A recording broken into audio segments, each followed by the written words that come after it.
welcome to the new series from Performance Works International, Guest Practices. I'm Jeremy Blain, CEO of Performance Works International, and I'll be running a series of videocasts with special guests who have a story to tell from both business and life experiences.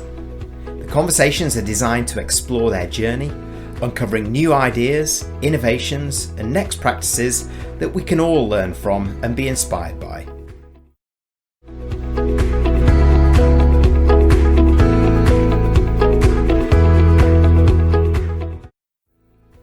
For today's episode of Guest Practices, I'm joined by founder and CEO of Tiger Hall, Nelly Wartoft. Tiger Hall represents one of the new era learning organisations which has popped up over the recent years, mobile first, learner driven, and taking its cues from platforms such as TikTok, Spotify, Instagram and more, rather than being evolved from traditional enterprise learning systems and even beliefs. This is the age of the consumerisation of learning, and our conversation goes deeper into this trend and uncovers the next corporate learning revolution coming your way. Hello and welcome to this week's episode of Guest Practices. This week I'm joined by entrepreneur and CEO based now in Singapore, Nelly Wartoft. Hello Nelly, thanks for joining us. Hi Jeremy, great to be here. Well, thanks also for making the time for this. And, you know, you're not just a business leader, not just an entrepreneur, you're a learning innovator. You started a great business called Tiger Hall in Singapore across the Asia Pacific. So maybe for people that don't know you, can you give us a little bit more, tell us a little bit more about your journey and about you? Sure. I grew up in the middle of nowhere in southern Sweden, in a town that has more cows than people, essentially. Might be like the countryside of the UK where you have more sheep than people. It's a little bit like that. And I was obsessed with Asia since I was 12, pretty much, and obsessed with education since I was 8. That's when I did my first protest in school against why are we learning the Pythagoras theorem and the periodical table instead of learning how a credit card works or how to lead a team, right? And then I started my first learning business at age 15. So this was also back in Sweden. And that was a business that taught senior citizens digital literacy. So how to use Facebook and Hotmail and social media and computers in general. Because I realized that it's so important knowledge, and without it, they can't connect with people around them or their grandchildren, etc. And then I wanted to move to Singapore as soon as I could. So on my 18th birthday, I booked a one-way flight to Singapore on singaporeair.com and just went. And then I've never returned. So I lived in London for a little while and in South Korea for a while, but then always been in Singapore since age 18. So been here for quite some time. And then I spent a bulk of my career with Michael Page, the recruitment firm. So I was leading their practice for Southeast Asia for sales and marketing. And saw this massive gap between what are people knowing, what is their knowledge, what are their skills, and what do employers want to hire.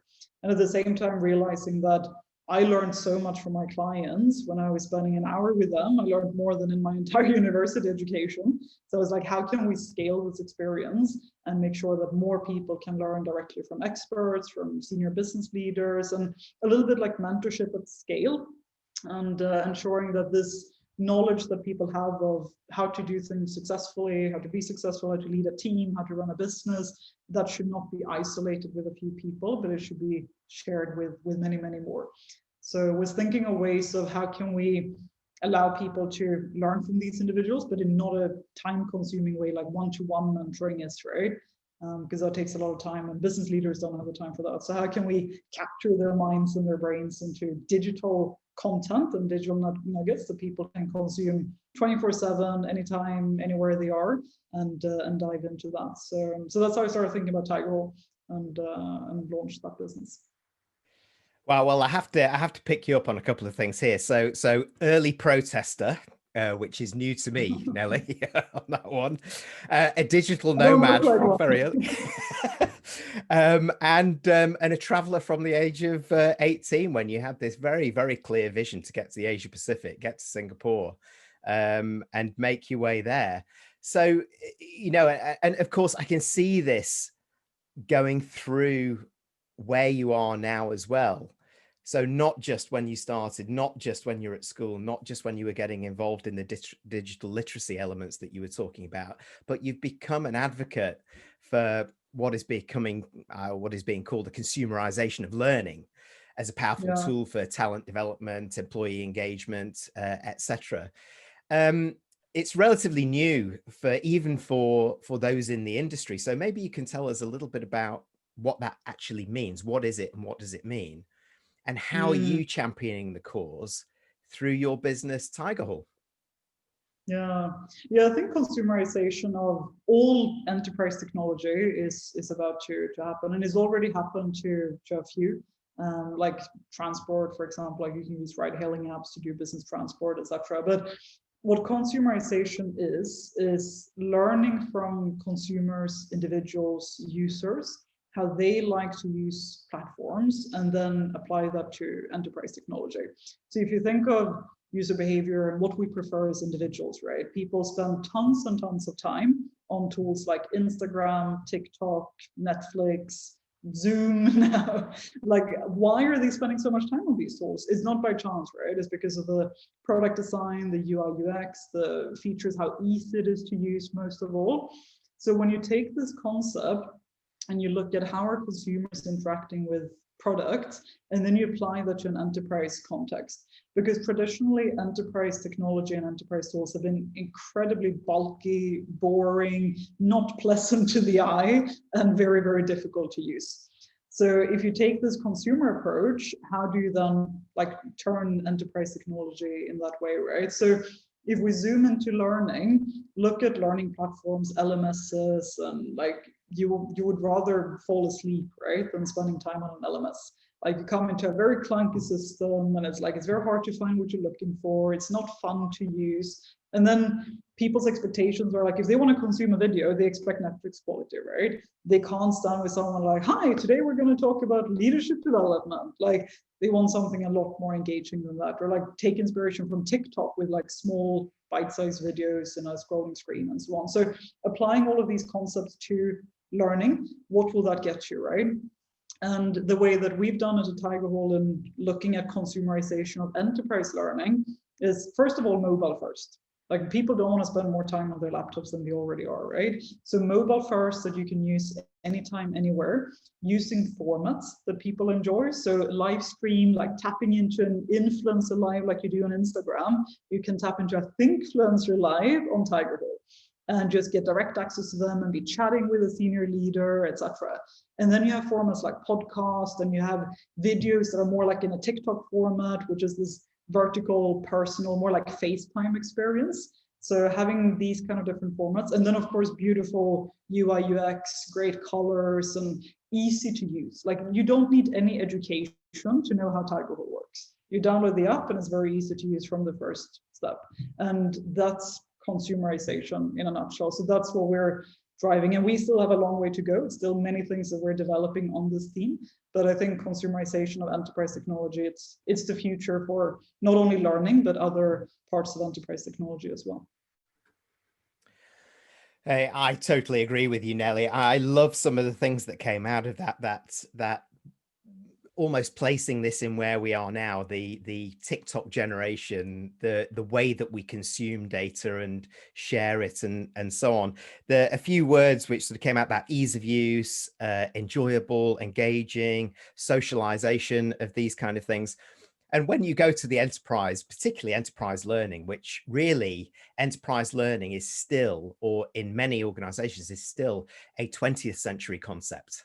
And what you're talking about is this is the 21st century concept.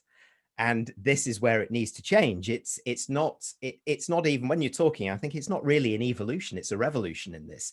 It's about really looking at how you reimagine this to be mobile first.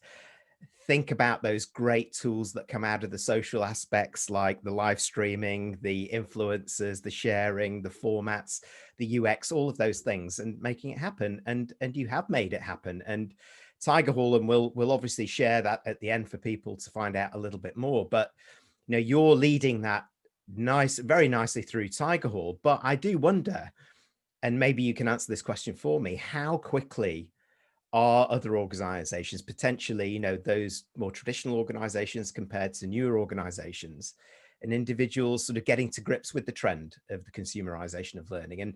And more on that, do you have any examples of companies who are getting it right and perhaps those are getting it wrong? The ones who are getting it wrong, I think, is a longer list for sure. But I would say that I've gotten a lot more positive response than I initially expected. I thought that people would be a lot more stuck in their ways than they actually are.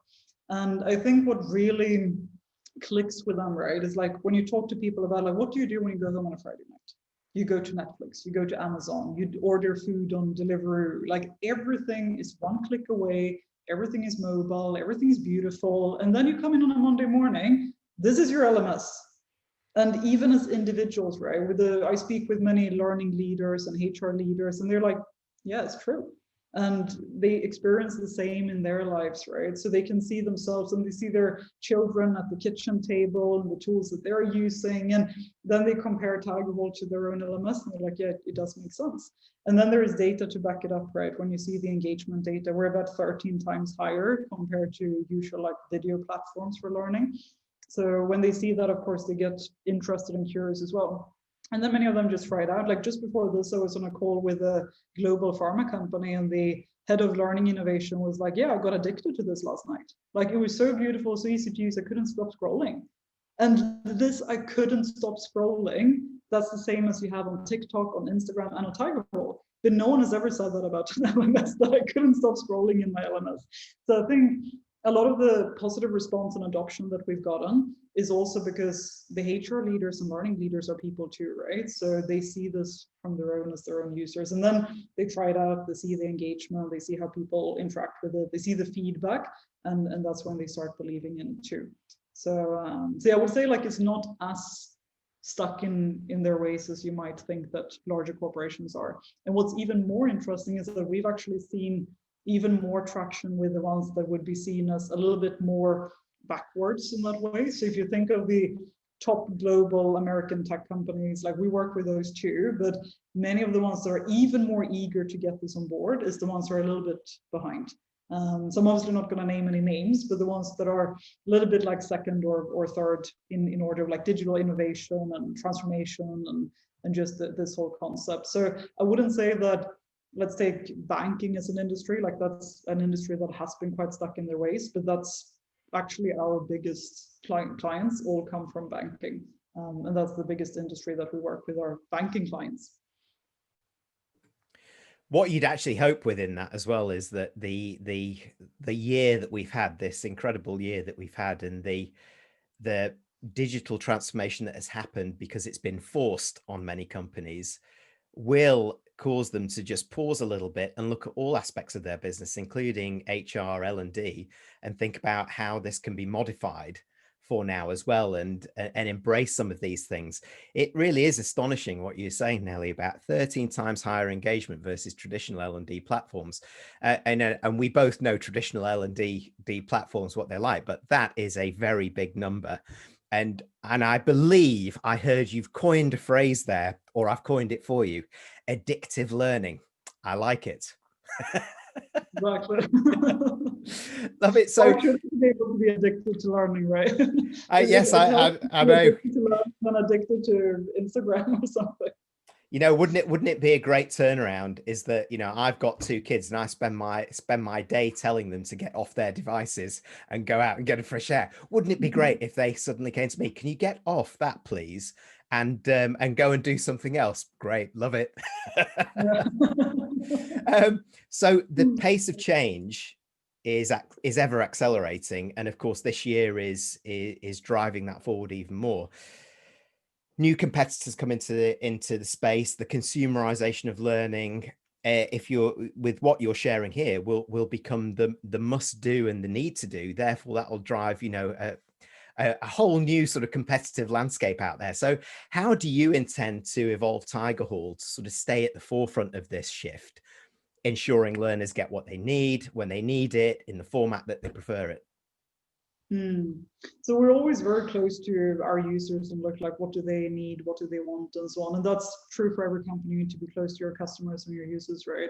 But I think even more, what we do a lot of is we don't look at learning technology at all. Like we've never taken inspiration from any learning technology in the world. But we look at what is latest on the social scene, right? So right now, I would say our biggest inspiration is TikTok.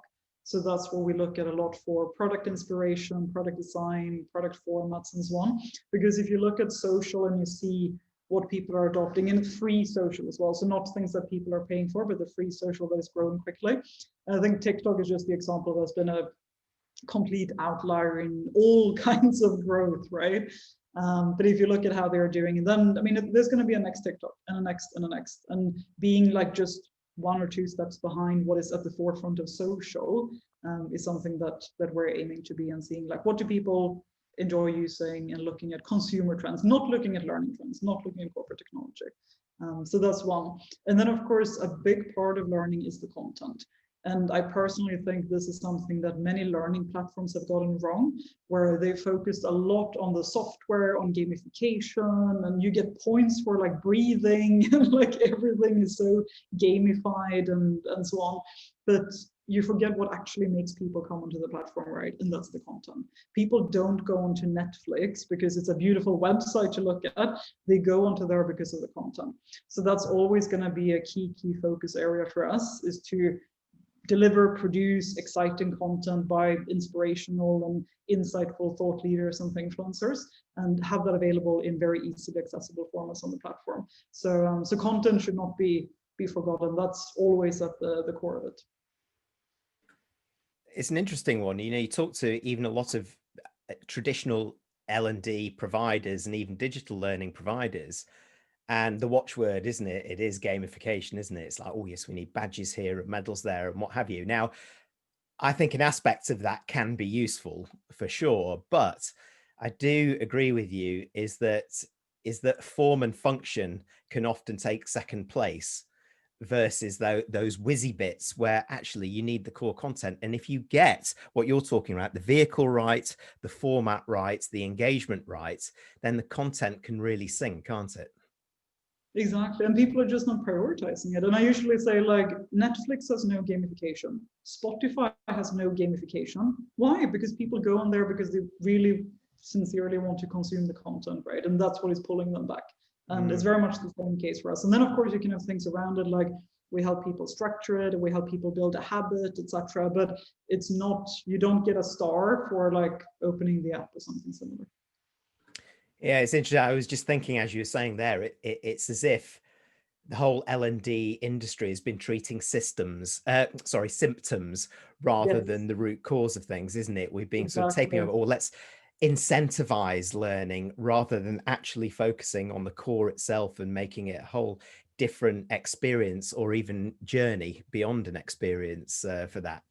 So, and that for me really is the key challenge and key question for organizations everywhere. So if I were an L&D professional in one of organizations that was interested to talk to you about this, what would you recommend to me as the sort of top 2 to 3 actions to sort of fast track progress in this area and really embrace this new way of learning? I think a big part of this is like dare to try it out, right? Like dare to experiment and try it out, and also think a lot about like, what is it that you want to drive? So what we focus on is we call it, we drive mindset shift at scale. So because that's another mistake I think learning is done in general, is like you insert libraries, like you give people access to libraries, and then you expect them to go onto this library and consume content. And everyone goes like, why would I do that? And I was meeting a CHRO of a bank this morning who was complaining that his internal academy sends him 3 emails a week with content that is completely irrelevant to him. And they just send out these content recommendations like, hey, Mr. CHRO, like watch this and watch that. And he just goes like, why? There is no context, there is no purpose, there is no curation. So I think a big mistake in learning is many times like you take the horse to the water and you expect them to drink. And I'm like, no, you need to design a river. And then like what is going to happen along this river, right? Make it an exciting journey, make it about the flowers on the side and the trees you're going to pass by, and make people understand, why am I on this river? Why am I going in this journey? Not just like, here is a lake, what do you want to do with it? So doing focused journeys, driving towards outcomes, I think is a very, very big piece. And making sure that you focus on certain themes. So we work a lot in themes with our clients, and we usually recommend to have one theme per quarter, because also one-time interventions don't work, right? You can't have a 2 to 3 day workshop and then when you come back the next day, everything has been forgotten, and the next week you don't do anything that was relating to that workshop. But if you do it in themes over a period of 3 months, you can build this habit, you can absorb this knowledge over time, and you have many small chances to apply it in your workday.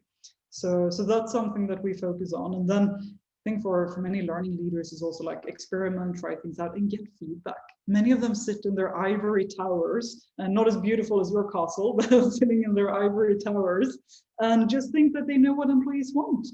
And I'm like, why are you guessing? You have 60,000 people and you think what they want is what you think they want. Like, dare to give them a few different things and then let them choose. Actually, another bank that we're working with at the moment, they're currently giving people access to both Tiger Hall and a video platform. And then they're like, the employees choose. And then we pay for whatever they want to choose, right? So putting more power in the hands of employees is also a winner that I've seen working many times.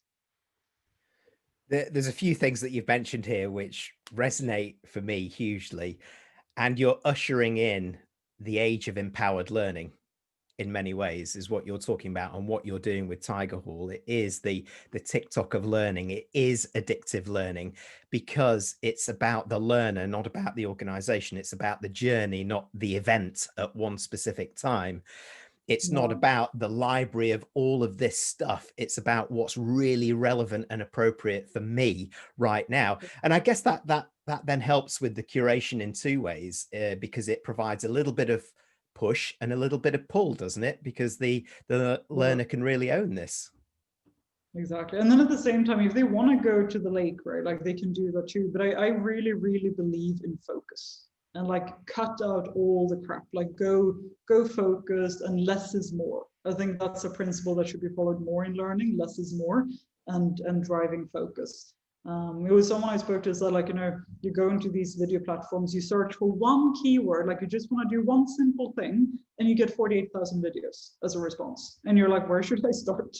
So focus is really key, and spoon feeding people, that convenience, that ease is something that people are craving. Well, it's very interesting, because what you've also said in that as a call to action for L&D professionals and organizations in very big companies who you think might know better is to unleash their experimental side, give something a go, see what happens, engage the learner in that journey as well, and think about how the learning can be transformed. It does surprise me that it isn't happening in more and more places, but from what you're saying, actually, many are now buying into this. Is this something that you think will accelerate post-COVID era that we're in now, or something that was well on the way before we got here? I think it was already well on the way, the digital side, but COVID has, of course, accelerated this a lot. But I think what has been interesting also with COVID that some people might not think of is that, of course, like everything comes online, you do Zoom calls like this and so on. But what people are starting to look for now, like, can we do something that is not having a trainer on Zoom? Like, can we do something different? So before COVID, I think the big change is that before COVID, people were thinking of digital as very, very limited in terms of what digital is. And that was primarily videos and maybe WebEx or like Zoom calls like this. But that was it. But what we've seen now after COVID is that people are starting to think of different formats of digital and how can we engage people in different ways? Because people are on calls all day. Like, do we want to put them on another call? No, we don't. So that's where formats like podcast, for example, comes in, and power reads, and like things that you can do on the go, and like a live stream when you're out walking your dog and things like that. So I think the digital was already underway before COVID, but it was in a much more simple version. Like people didn't think of digital as, oh, it's so many different things. People thought digital is digital and nothing else. But now digital is like 100 different things, or 1,000 different things. So people have started to see more variety within digital as well. That is what I've seen as being the big change.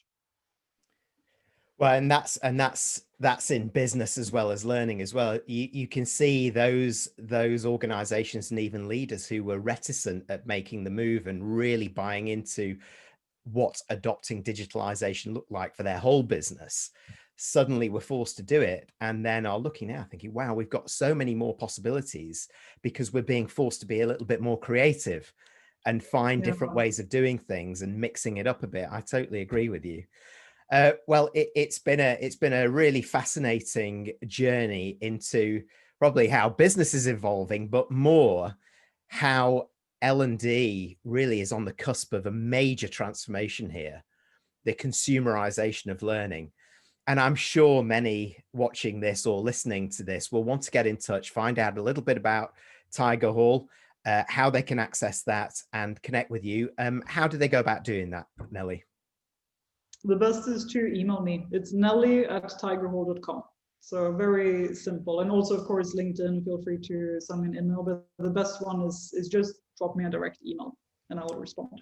Great. And Tiger Hall app is available on all formats, I take it, in the iStore and Play.